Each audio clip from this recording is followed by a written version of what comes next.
This is Veronica. Veronica is a plant. Or rather, she appears to be one. She was manufactured in a factory, composed of wire, polyester, and plastic, a product of injection molding and industrial design. Veronica is not alive. She doesn't grow, photosynthesize, or bloom, and yet she stands with one pluck out imperfectly, often slumped to one side in the corner of this room. She does not pretend to be more than what she is, a replica of growth, a suggestion of nature manufactured for display. And in that way, Veronica may be more honest than we are.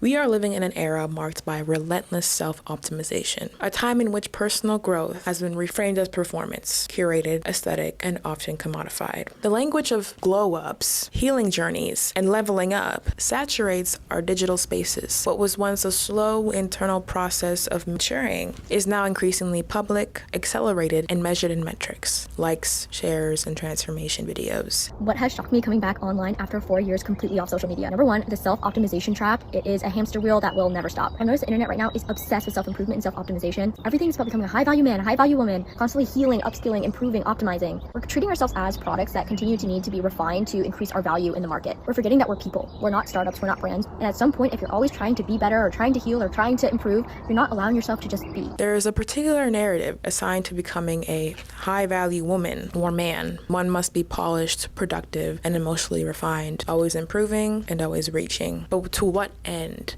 And for whom? As Gia Talentino puts it, modern feminism was meant to liberate women from the tyranny of the ideal, but instead of erasing it, it may have simply changed its shape. Today, that ideal may be harder to detect. It wears the language of empowerment, and it cloaks itself in personal choice. It is now entirely possible and increasingly common for a woman to spend her life walking towards an idealized version of herself, one that feels authentic. It feels personal. It feels like freedom. She may believe that she is the architect of the image, that every decision from skincare to career to lifestyle is her own. And feminism, in its more consumerist forms, affirms this belief. But the image that she pursues often comes from elsewhere, a mirage shaped by culture, by capital, by unspoken expectations. And while there is nothing inherently wrong with the pursuit, there is something more dangerous and never pausing to ask, who told me this is who I should become? The choices we make may be ours, but they were not made in a vacuum. And when we fail to examine their origins, we risk mistaking performance for authenticity. There is nothing wrong with self-improvement, but when selfhood becomes a project with no end in relations to consumerism and capitalism as a whole, we begin to lose sight of the self altogether.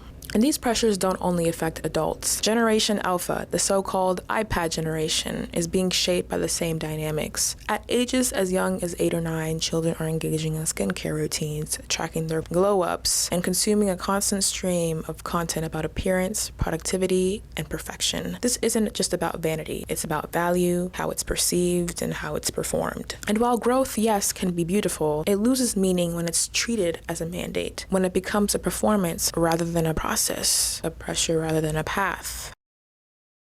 Veronica will not grow. She will not change. But she remains exactly as she is, tilted, static, unapologetically synthetic. And there is perhaps a lesson in that.